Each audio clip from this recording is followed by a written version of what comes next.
రక్షించడానికి వచ్చాడు ఆయన. సరే, ఆయన కొండ మీద కూర్చొని 29వ వాక్యం చూసినప్పుడు ఆయన యేసు అక్కడ నుండి వెళ్ళి గలిలయ సముద్ర తీరమునకు వచ్చి కొండ ఎక్కి అక్కడ కూర్చుండగా బహుజన సమూహములు ఆయన ఎద్దకు కుంటివారు, గుడ్డివారు, మోగవారు, అంగహీనులు మొదలైన అనేకులను తీసుకొని వచ్చి ఆయన పాదముల యొద్ద పడవేసిరి. ఆయన వారిని స్వస్థపరిచెను. మోగవారు మాట్లాడుటయును, అంగహీనులు బాగుపడుటయును, కుంటివారు నడుచుటయును, గుడ్డివారు చూచుటయును జనసమూహము చూచి ఆశ్చర్యపడి ఇశ్రాయేలు దేవుని మహిమపరచరి. ఇక్కడ మరి యేసు ప్రభు సువార్త ప్రకటించుకుంటూ ఆ ప్రాంతాలు తిరుగుతూ అక్కడ గలిలయ సముద్ర తీరంలోకి వచ్చి చిన్న కొండ ఎక్కి, అక్కడ కొండ ఉంటే కొండ మీద కూర్చొని అక్కడ కూర్చుండగా బహుజన సమూహములు, అనేక మంది జనులు ఆయన చెప్పే బోధలు వినడానికి, స్వస్థతల కార్యాలు జరగడానికి, కుంటి వారిని, గుడ్డి వారిని, మోగవారిని, ఊచకాలు చేతులు గల వారిని, అంగహీనులను అందరిని తీసుకొచ్చి ఆయన ఎదురు పడేశారు. అయ్యా నేను స్వస్థపరిచు. ఆయన అందరిని స్వస్థపరిచాడు. పరిచిన తర్వాత 3 దినాలు అయిపోయింది. 3 దినాలు అయిపోయిన తర్వాత ప్రభు మరి వీళ్ళు 3 దినాలు ఇక్కడే ఉన్నారు, ఆహారం లేదు, మరి మార్గం ఇప్పుడు నేను వెళ్ళిపోమంటే వీళ్ళు వెళ్ళిపోతే మధ్యలో సృహతపై పడిపోతారేమో అని చెప్పి ఆయన ఏం చేశాడు, కనికరం పడ్డాడు. కనికరం అందుకని అంటున్నాడు ఇక్కడ, వారికి తిననేమీ లేదు కనుక వారి మీద కనికర పడుచున్నాను. ఇక్కడ ముఖ్యంగా మనకు కావాల్సింది ఏంటంటే, దేవుడు మరి ఇక్కడ అనేక మంది, ఒక వ్యక్తి స్వస్థపడగా ఆ వ్యక్తి వెళ్ళి అనేక మందిని తీసుకొచ్చాడు, ఇంకా అనేక మందిని దేవుని దగ్గరికి తీసుకొచ్చాడు. ఒకడు స్వస్థపడ్డాడు కుంటోడు, ఆ కుంటివాడు వెళ్ళి గబగబా ఏం చేశాడు, ఇంకా అనేక మంది కుంటి వారిని, మోగవారిని, గుడ్డి వారిని, చూపు కాళ్ళు చేతులు లేని వారిని, ఊచకాలు చేతి గల వారిని, పక్షవాయు గల వారిని అందరూ తీసుకొచ్చాడు. కనుక చాలా మంది స్వస్థత పొందుకొని మరి ఇతరులకు స్వస్థతలు కలిగించే ఆ మనసు వాళ్ళకు ఉండదు. మానవుడు ఇప్పుడు స్వస్థపడ్డావు, నేను ఇదిగో స్వస్థపడ్డానమ్మా, నేను ఈ విధంగా స్వస్థపడ్డాను కాబట్టి నీవు కూడా దేవుని దగ్గరికి వస్తే, నీవు కూడా యేసు ప్రభు దగ్గరికి వస్తే నీ జబ్బును కూడా తీసేస్తాడు, లేదా నీ ఇంట్లో ఉన్న బలహీనతను తీసేస్తాడు, నీ ఇంట్లో ఉన్న శోధన తీసివేస్తాడని చెప్పి మనుషులు ఏం చేయాలంటే, మనం మనుషులు జనాలకు తీసుకురావాలి. ఇక్కడ మరి ఇంతమంది ఎలా వచ్చారు, ఇంతమంది ఎట్లా వచ్చారు ఆయన దగ్గరికి?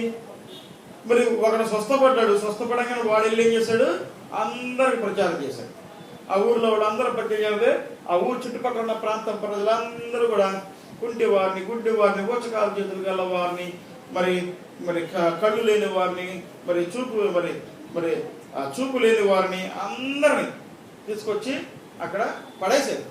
ఇక్కడ అందుకని అంటున్నాడు, అక్కడ వారిని పాదములను పడవేసిరి. ఎవరి పాదాల మీద? ఈ దేవుడి పాదాల మీద పడేసి, ప్రభువా నీవు స్వస్థపడుతూ లేదా నీ ఇష్టం అని చెప్పి పడేసారు. మనలో కూడా చాలా మంది స్వస్థతలు పొందుకుంటారు, కానీ దేవుని సన్నిధికి రాదు. స్వస్థత పొందుకుంటారు, దేవునికి ఇక మేము గెలిచి బతికేము, మాకు స్వస్థపడ్డామని అనుకుంటారు. మూర్ఖులు వాళ్ళు మూర్ఖ స్వభావంతో జీవిస్తూ ఉంటారు. వాళ్ళే చాలా జాగ్రత్త, అంతం వరకు ఒక దేవుడి దగ్గర ఒక మేలు పొందుకున్న తర్వాత కానీ, ఒక స్వస్థత పొందుకున్న తర్వాత కానీ, ఒక ఆశ్చర్యకరం నీ జీవితంలో చూసిన తర్వాత కానీ నీవు ఇంకా దేవునికి దగ్గరగా జీవించకపోతే నీవు మూర్ఖురాలువే. నువ్వు గెలిచే బతకల, చాలా మంది అనుకుంటాం మా ఇంకా గెలిచి బతికేమో అనుకుంటాం. కానీ చరిత్రలో చూడండి, ఆఖరికి ఎక్కడ ఏదైతే స్వస్థపడ్డారో, దేని ద్వారా స్వస్థత పొందారో, మరలా అదే జబ్బు వచ్చి ఆఖరికి చచ్చిపోయేవాళ్ళు ఉన్నారు. అనేక మంది ఉన్నారు. అలా స్వస్థ పొందుకున్నారు, దేవుని దగ్గరికి వచ్చి మరి కృతజ్ఞత లేదు. దేవుని దగ్గరికి పరిగెత్తుకుంటూ వాళ్ళే ముందు రావాలి, వాళ్ళు రారు. వాళ్ళు రాకపోవటం వల్ల ఏమవుతుందంటే, వాళ్ళు ఆఖరి ఏ జబ్బుతో దేవుని దగ్గర స్వస్థపడ్డారో అదే జబ్బుతో ఆఖరిలో మరణిస్తారు. కనుక దేవుడు నువ్వు రక్షణ పొందిన తర్వాత ఒకవేళ రక్షణ పొందావు, మౌనం ఉండక వీల్లేదు. ఇతరుల రక్షణ కొరకు నువ్వేం చేయాలి? ప్రాకులాడాలి. నువ్వు స్వస్థ పొందుకున్నావు, నువ్వు మౌనం ఉండక వీల్లేదు. ఇతరులు స్వస్థతల కొరకు కూడా నువ్వేం చేయాలి? అంగలార్చాలి దేవుని దగ్గర. కనుక ఇక్కడ మరి ఇంతమంది జనం ఇక్కడ వచ్చారనంటే మరి ఎలా వచ్చేటారు? ఒకళ్ళ తర్వాత ఒకళ్ళు తెలుసుకొని అందరు తీసుకొని ఏం చేశారు? వాళ్ళు గలలే సముద్ర తీర కొండ మీద వచ్చే బరువు జనసమూహులు ఆయన వద్దకు కుంటివారు, గుడ్డివారు, మోగవారు, అంగహీనులు అందులో మొదలైన అనేకులను తీసుకొని వచ్చి ఆయన పాదం వద్ద పడేసి తీసుకొచ్చి ఏం చేశారు? పడేశారు. తీసుకొచ్చి ఆయన కాళ్ళ దగ్గర పడేశారు. ఎవరెవరిని? కుంటివారు, గుడ్డివారు, మోగవారు, అంగహీనులు. అంటే చూడటానికి అంగహీనులుగా ఉండేవారు. మరి అనేకులు తీసుకొచ్చి ఆయన పాదాలు పడేశారు. ఆయన వాళ్ళందరినీ స్వస్థపరిచి వాక్యం చెప్పాడు. 3 దినాలు వాక్యం చెప్పి ఇక ఇలా పంపించడం మరి పంపించాలి. మరి ఎన్ని రోజులు వచ్చాడు అక్కడ? మనం కనీసం దేవుని సన్నిధిలో కనీసం ఒక 3 గంటలు కూడా దేవుని సన్నిధిలో గడపలేకపోతాం. కానీ వీళ్ళు ఏం చేశారు? ఆయన చేసిన మేలులు ఆశ్చర్యకార్యాలు చూస్తూ, ఆయన చేసిన అద్భుత కార్యాలు చూస్తూ దాని కొరకు ఏం చేశారు? వాళ్ళు 3 దినాలు అదే ఎడారుల్లో కొండ మీద అట్టనే ఉండిపోయారు. అన్నం లేదు, నీళ్ళు లేదు, ఏమీ లేదు. ఒక్కడు కూడా అడగల, ఒక్కడు కూడా కదల్లా. ఆయన చెప్పే చక్కగా వింటా ఉన్నారు. అందుకని క్రీస్తు ప్రభువు చెప్పాడు ఏంటంటే, మనిషి రొట్టె మాత్రం వల్ల ఏమంటే కాదు బ్రతికేది, నా నోట నుంచి ప్రతి మాట వల్ల దేవుడు వారు బ్రతుకును అన్నాడు ప్రభు ఏమన్నాడు? మనిషి సాతాను యేసు ప్రభువును శోధించిన తర్వాత మరి ఎత్తైన ప్రదేశానికి తీసుకెళ్ళి ఈయన 40 దినాలు ఉపవాసం ఉంటాడు బాప్టిజం తీసుకోగానే. అప్పుడు సాతాను వచ్చి శోధించి నువ్వు దేవుని కుమారుడు కదా, మరి 40 దినాలు ఉపవాసం ఉన్నావు కదా, మరి నీ చేతనైతే ఆ రొట్టెని ఆ రాళ్లను రొట్టె చేసుకొని తినవయ్యా అని అంటారు.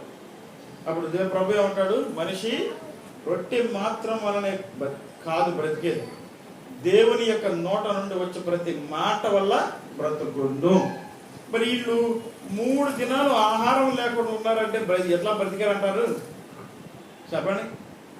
మీరున్నారు 3 దినాలు ఉపవాసం ఉన్నారు, లేకపోతే ఉపవాసం ఉండి ఏం తినకున్నారు, ఎంత నీరసం అయిపోతారా లేదా? ఏం తినకుండా 3 దినాలు ఉండగలుగుతాం మనం? ఇప్పుడు మనకున్న బాధలు బట్టి కష్టాన్ని బట్టి ఉపవాసం ఉండడం. సరే, ఉపవాసం ఉండి ప్రార్థన చేసుకుంటున్నాం. ఉపవాసం వల్ల కొద్దిగా బలం వస్తుంది, కొద్దిగా ఇదిగా ఉంటుంది, మంచిదే. మామూలుగా వీళ్ళు వాక్యం వింటా 3 దినాలు అక్కడే ఉండిపోయారు. 3 రోజులు 1 గంట సేపు దేవుళ్ళలో కూర్చోడాకే మనం సస్తాం కదా. 1 గంట సేపు కూర్చోవాలంటే అసలు యాక్చువల్గా 3 గంటలు దేవుని సన్నిధిలో గడపాలి. దినానికి 24 గంటలు కనుక 2 గంటల 40 నిమిషాలు దేవుని సన్నిధిలో ఉండాలి. అంటే 3 గంటలు దగ్గర 3 గంటలు గడపాలి. ఇప్పుడు మనం ఏం చేసేసాం? కుదించేసాం. 7:30 నుంచి 7:30, 8:30, 9:30 వదిలేస్తున్నాం. గంట ఎంత చదువుతున్నాం? 2 గంటలు. ఆదివారం 10 గంటలకి 10, 11, 12 గంటలకి 2 గంటలు కూర్చుంటున్నాం. దీవెనలు వస్తాయి అంటారా? వస్తాయా? మరి మీరే ఆలోచించుకోండి. దేవుని సన్నిధిలో నువ్వు ఎంత గడిపితే అంత దీవెనలు. నువ్వు గంట గడిపితే గంట దీవెనలే ఇస్తాడు నీకు, అంతే. దానికి గంట సరిపడిన ఆశీర్వాదాలు నీకు వస్తాయి.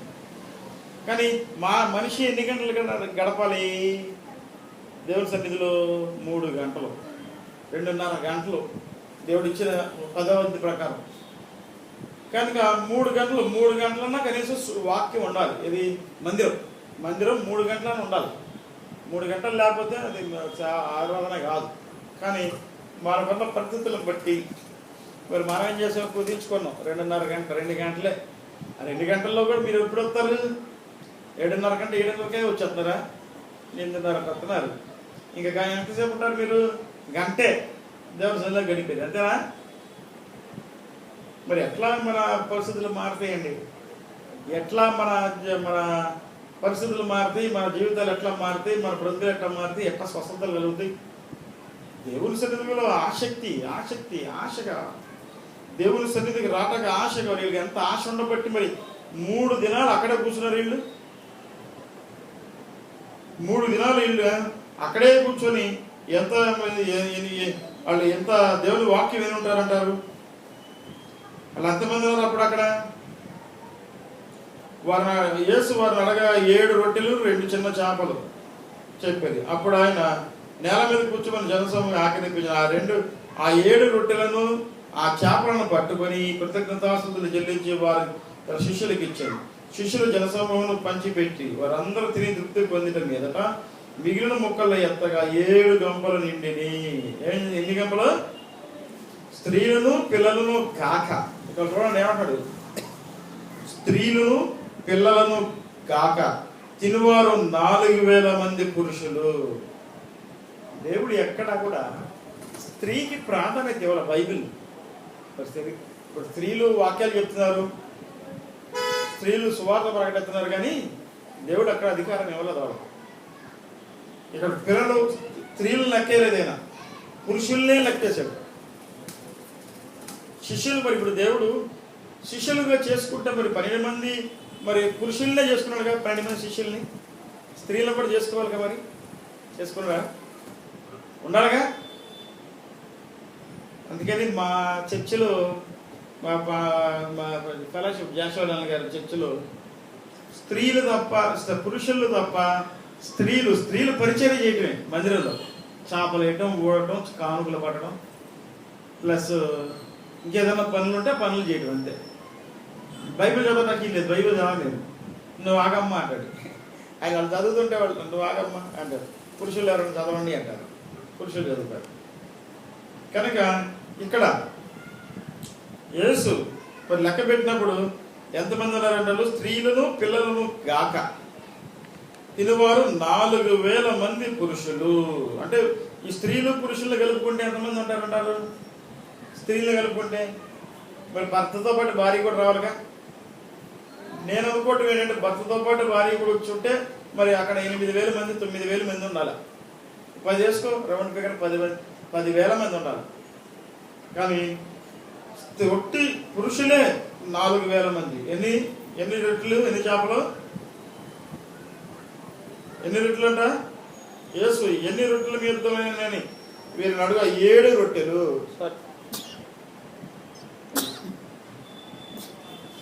7 రొట్టెలు 2 చిన్న చేపలు. ఎంతమందికి పెట్టాడు అక్కడ ఆహారం? దగ్గర 7,000 మందికి పెట్టాడు. పురుషులే 4000 మరి వాళ్ళకి 2000 వేసుకో. మరి యాక్చువల్గా అయితే మరి పురుషులతో పాటు భార్య 10 మంది పెళ్ళి అవ్వలేదు, యవనవాసులు ఉంటారు కాబట్టి ఒక 7,000 మంది. మరి అంతమందికి ఆహారం పెట్టాడు ఆయన. అన్ని మెనులు చేశాడు. తర్వాత యేసు ప్రభు ఆ ప్రాంతాలు ఈ ప్రాంతాలు వెళ్తున్నప్పుడు వీళ్ళు కూడా ఆయన వెంబడించడం మొదలుపెట్టారు. అప్పుడు ప్రభు అన్నాడు ఒకసారి, ఏమయ్యా మీరు నన్ను ఎందుకు వెంబడిస్తున్నారో నాకు తెలుసు, మీరు రొట్టెల కొరకు వస్తున్నారు కానీ వాక్యం కొరకు రావట్లేదు అన్నాడు. ఈ కాలంలో మనుషులు కూడా అదే, దీవెనలు ఆశీర్వాదాల కొరకు దేవుని దగ్గరకు వస్తున్నారు కానీ దేవుడు వాక్యం కొరకు రావట్లేదు. దేవుడు అందుకని అంటున్నాడు ఇక్కడ, మనిషి రొట్టెల మాత్రం వల్లే కాదు బ్రతికేది, నా నోట నుండి వచ్చి ప్రతి మాట వల్ల బ్రతుకును. మరి 3 రోజులు వీళ్ళు అట్లానే ఉన్నారు. 3 రోజులు వాళ్ళు ఏమి తినకుండా అట్లానే ఉన్నారు. ఎట్లా బతికారంటావు? దేవుని నోట నుండి వాళ్ళు తినే వాక్యం, అదే ఆయనకు ఏం చేస్తుంది? ఆహారం, అందుకనే అన్నాడు, నేనే జీవాహారము, నేనే ఆహారమునై ఉన్నాను, జీవాహారం నేనే ఇచ్చేది మీరు. కనుక నా ఎద్దుకు వచ్చేవాడు ఎన్నడూ ఆకలి కొనడు. దేవుని దగ్గరకు వచ్చేవాడు, నిజంగా వచ్చేవాడు ఆశతో దేవుని దగ్గరకు వచ్చేవాడు ఆకలి కొనడు. నిన్ను ఎప్పుడు కూడా దేవుడు పస్తులు వచ్చాడు. దేవుని నమ్ముకున్న బిడ్డలు ఎప్పుడు పస్తులు ఉండటం చరిత్రలో ఎక్కడ లేదు.